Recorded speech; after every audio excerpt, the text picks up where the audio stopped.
Indian traditional stories with ஏஐக்கு வரவேற்கிறோம். சப்த சக்கரங்களின் சபதம். காதல் மற்றும் நம்பிக்கையின் ஒரு பெரும் போர். பௌர்ணமியின் நள்ளிரவு. இருளில் மூழ்கியிருந்த பழமையான சிவன் கோவிலின் சிகரம் காற்றில் நடுங்கிக் கொண்டிருந்தது.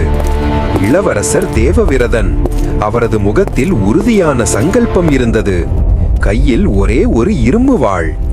தேவவிரதன் மெதுவாக வாயிலின் வழியாக உள்ளே நுழைகிறார். கோவிலின் நடைபாதையில் ஒரு ஆழ்ந்த மர்மமான அமைதி நிலவுகிறது. அப்போது தெளிவற்ற ஆனால் இனிமையான ஒரு ஒலி அவர்கள் காதுகளில் விழுகிறது. இது ஒரு கன்னியின் நூபுரங்களின் கொலுசுகள் ஒலி.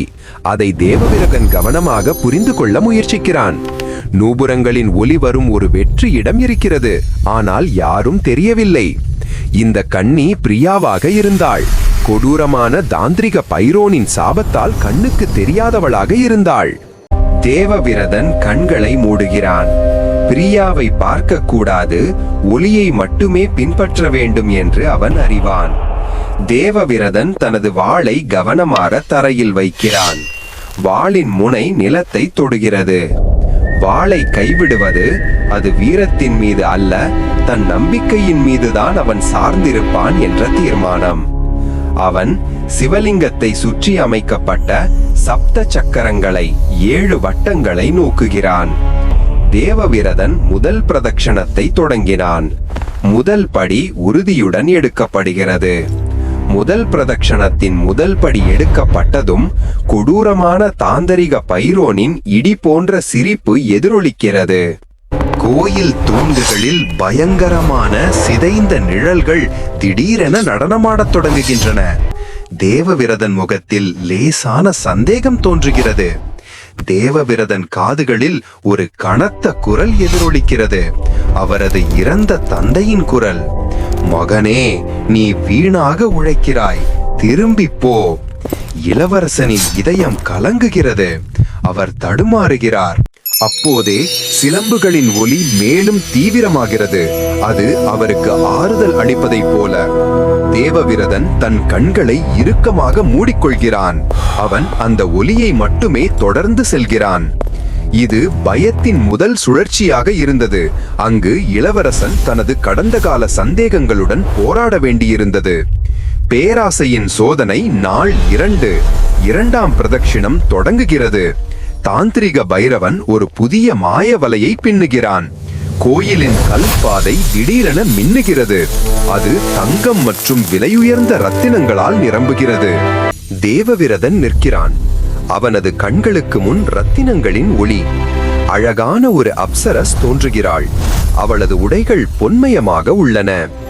அப்சரஸ் தேவவிரதன் முன் குனிந்து ரத்தினங்கள் பதிக்கப்பட்ட சிம்மாசனத்தை அவனுக்கு காட்டுகிறாள். அப்சரஸ் சொல்கிறாள், இளவரசே, ஒரு ஏழை பெண்ணுக்காக இவ்வளவு கஷ்டம் ஏன்? இந்த தங்கத்தை எடுத்துக்கொண்டு உங்கள் ராஜ்யத்தை காப்பாற்றுங்கள். தேவவிரதன் ஒரு கணம் யோசித்து தனது நோக்கத்தை நினைவு கூறுகிறான். காலணிகளின் ஒளி அவனை முன்னோக்கி செல்லும்படி அழைக்கிறது. பேராசையிலிருந்து விலகி தேவவிரதன் உறுதியுடன் முன்னோக்கி செல்கிறான். அவன் தங்கத்தை தன் கால்களால் மிதிக்கிறான். ரத்தினங்களும் தங்கமும் அவனது செருப்புகளின் அடியில் நொறுங்குகின்றன. அப்சரசின் முகம் கோபத்தால் நிரம்புகிறது. தேவவிரதனின் நோக்கம் செல்வம் அல்ல, மாறாக அன்பினால் ராஜ்யத்தை சாபத்திலிருந்து விடுவிப்பதாகும். மோகத்தின் சோதனை நாள் 3. 3ஆவது பிரதட்சணம் தொடங்குகிறது. கோவிலின் மையத்திலிருந்து ஒரு தெய்வீக உருவம் வெளிப்படுகிறது. பிரியா தன் சொந்த உருவத்தில் தோன்றுகிறாள். ஆனால் இது தாந்திரிகனின் மாயத் தோற்றம். பிரியா மிகவும் துயரத்துடன் காணப்படுகிறாள். அவளது கன்னங்களில் கண்ணீர் தாரைகள் உள்ளன. பிரியா அழுது கொண்டே வேதனையான குரலில் பேசுகிறாள். தேவவிரத், என் சாபம் தாங்க முடியாதது. என்னை பார், ஒருமுறை என்னை பார்த்து இந்த வேதனையிலிருந்து என்னை விடுவி. இளவரசனின் உறுதி தள்ளாடுகிறது. அவன் கையை நீட்டி பிரியாவை தொட விரும்புகிறான். கடைசி கணத்தில் அவன் தன் கைகளால் தன் கண்களை மூடிக்கொள்கிறான். இது ஒரு மகத்தான சுயக்கட்டுப்பாட்டின் காட்சி. தேவிவத்ரா உறுதியாக பேசுகிறார். பிரியே, என் சபதம் அசைக்க முடியாதது. உன்னை பார்க்காமலேயே நான் உன்னுடையவன். மாயாவி பிரியாவின் வடிவம் கரையத் தொடங்குகிறது. அவளது முகம் கோபத்தாலும் விரக்தியாலும் நிரம்புகிறது. இது ஆசையின் மிக கொடூரமான சோதனையாக இருந்தது. இதில் இளவரசன் தனது புலன்களின் மீது முழுமையான கட்டுப்பாட்டை கொண்டிருக்க வேண்டும். சந்தேகத்தின் சோதனை. நாட்கள் 4 மற்றும் 5. 4வது பிரதட்சணம். தாந்திரீக பைரோன் சந்தேகத்தின் விஷத்தை ஊற்றுகிறார். சிலம்புகளின் ஒலி திடீரென்று நின்று விடுகிறது. இப்போது பயங்கரமான அமைதி மட்டுமே உள்ளது. தேவவிரதனுக்கு சந்தேகம் வருகிறது. அவன் உண்மையில் பிரதட்சணம் செய்கிறானா அல்லது ஒரு வட்டத்திற்குள் சுற்றி வருகிறானா? அவனுடைய அடிகள் மீண்டும் மீண்டும் தடுமாறின. அவன் சுற்றிலும் பார்க்கிறான். பாதை குழப்பமானதாக தெரிகிறது. அப்பொழுது பிரியாவின் குரல் தெளிவாக அவனது இதயத்தில் எதிரொலிக்கிறது. நம்பு இளவரசனே, ஒலி மீது அல்ல, உன் காதலின் மீது நம்பிக்கை கொள். இளவரசன் தரையில் குனிந்து ஒரு சிறிய அடையாளத்தை உருவாக்கி தனது திசையை உறுதி செய்கிறான். நம்பிக்கையின் அடையாளமான அந்த சிறிய அடையாளத்தை பார்த்து அவன் தொடர்ந்து முன்னேறுகிறான். உடல் வலியின் சோதனை. நாள் 6. 6வது பிரதட்சணத்தில் தாந்திரிகன் உடல் ரீதியான தடைகளை உருவாக்குகிறான்.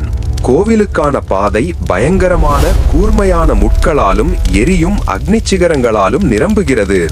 தேவ்ரத வெறும் கால்களுடன் முன்னேறுகிறார்.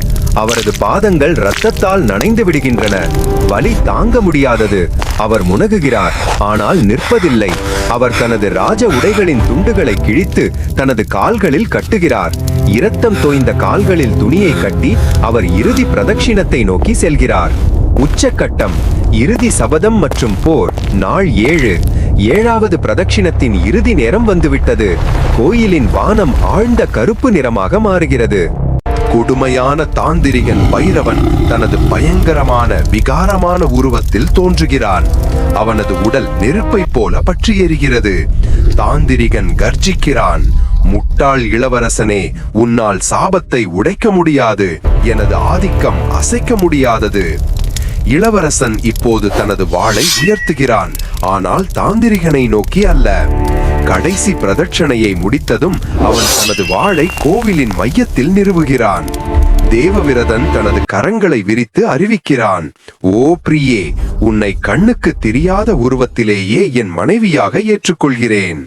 என் காதல், என் சபதம், இது என் ராஜ்யத்திற்காகவும் என் இதயத்திற்காகவும் சப்த சக்கரங்களின் என் இறுதி சபதம்.